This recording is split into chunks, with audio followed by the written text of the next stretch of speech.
Hey, what's up? I'm getting ready to go rock fishing in Ventura County out of Ventura sport fishing with a friend. And I've only done this in Oregon. And I wanted to show you what I picked up from Pitbull Tackle and a variety of other things that I'm bringing based on what I've researched as well as what I've experienced rock fishing up here in Oregon. I rock fish up here in Oregon probably 5 or 6 times a year.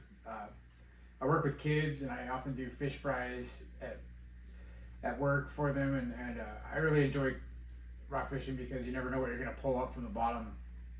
And then I halibut fish 3 times a year, and a lot of the bycatch from that is very large.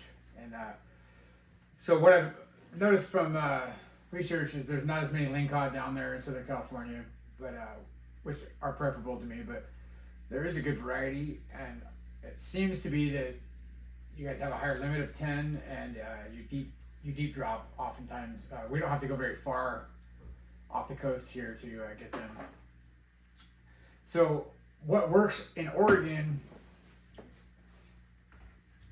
oftentimes, sorry, turn my back here.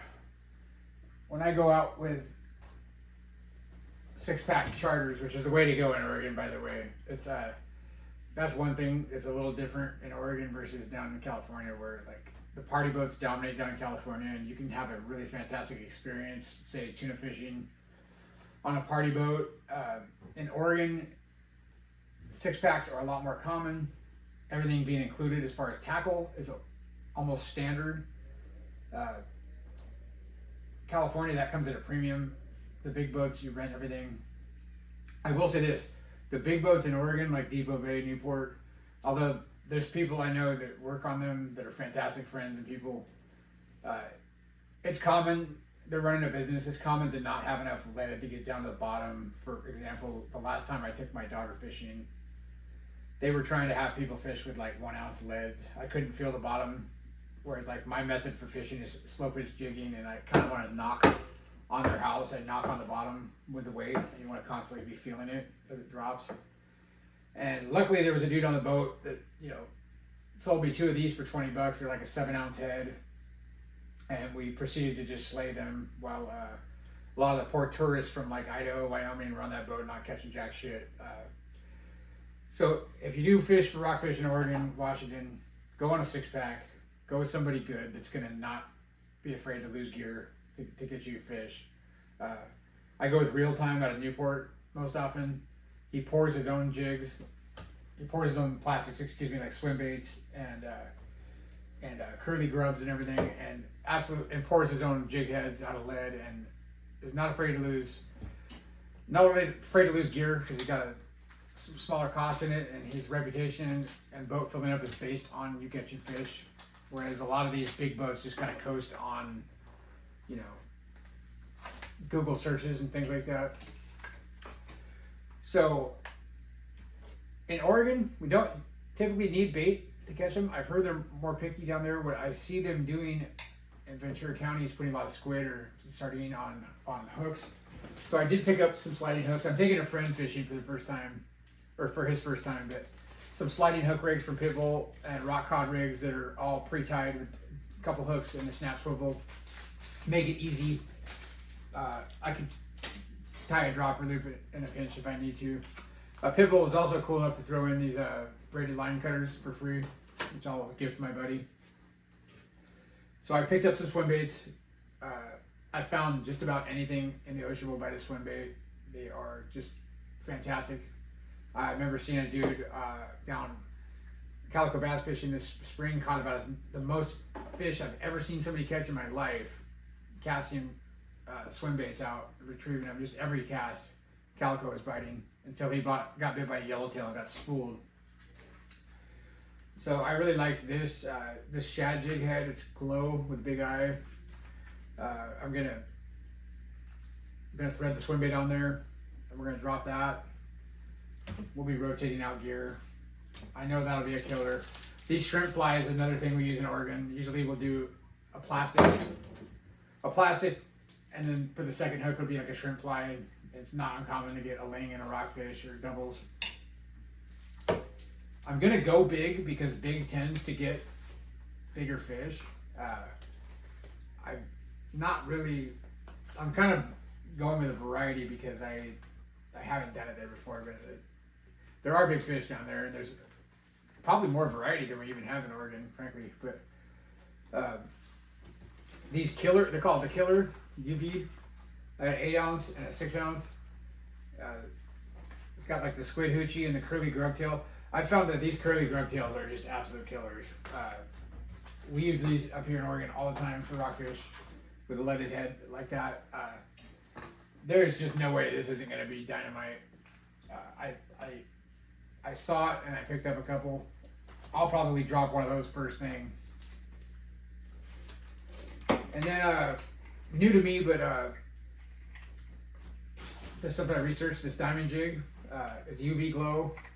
I do find that these fish actually do respond to light and color. Unlike tuna, it doesn't seem to really matter. Like I had this tuna chew the paint off of a jig, a bluefin, and it kept catching them. It's so deep and dark, there's no way they're seeing it. But these Lingcod seem to just kind of ambush whatever's knocking on their door. So I think sending this down with a treble hook, that looks pretty deadly. It already has a swivel on it. Pretty happy with that. Some stuff I have and I picked up.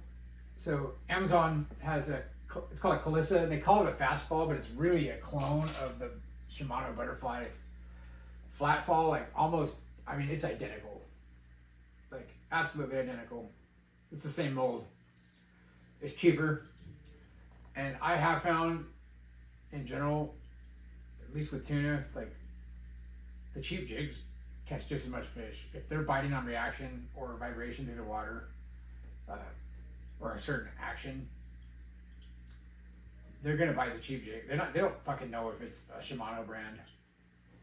That being said, it doesn't hurt to, but I mean this is essentially a clone of it. So I paid like $10 for this, where the Shimano flatfall is like 20. But I have these for tuna and for albacore, everything up here.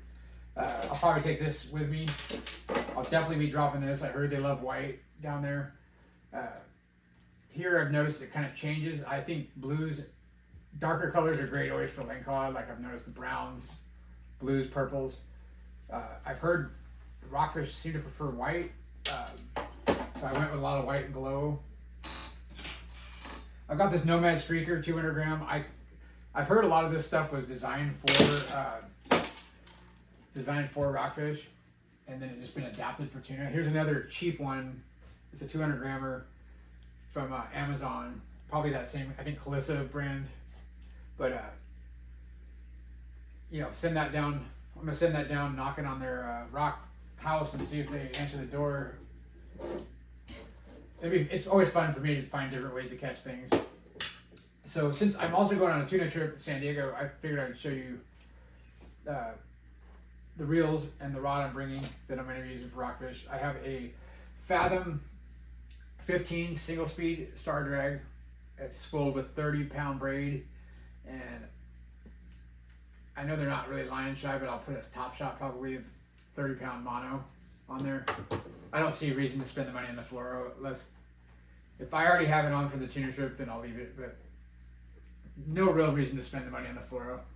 I've got a Akuma PCH. This is a 761H, so it's 20 to 50 pounds, so effectively fishes 30, 40 pound. I found that you just want line in between the numbers on the rod, so this could fish a 25 to a 40 pound, which is essentially 25 finesse set up with a 15. This is a 15 2-speed. This is my 30-pound reel. And yeah, it is spooled up with bright yellow. The fishing stores here in Oregon, like Fisherman's Marine, they don't have anything for SoCal. So I didn't know at the time, but like spooling it up with bright yellow is just not something people do. In SoCal, it's often blue, white, stuff that's not going to stick out.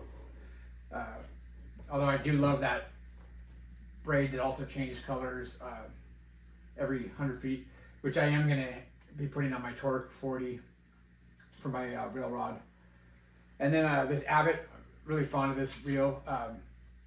Very high quality. It's a Generation 2 6.3, and it has the magic cast. So I don't have an issue casting with the bait caster, but this magic cast is amazing for what it does. Slow down the free spool a little bit, but you get a real great performance as far as not backlashing on casts. It's pretty fantastic. So this is my 40 to 50 pound setup. I've got 50 pound braid on here. I'm going to be using all 3 of these to fly line in San Diego for tuna, and then bringing them for rock fishing. So yeah, I think that's it. Let me know if I left anything out or you think I should bring anything. Really looking forward to this trip, and thanks for tuning in. If you like this video, found it helpful, please subscribe and give it a like, share with a buddy you go fishing with. Thanks.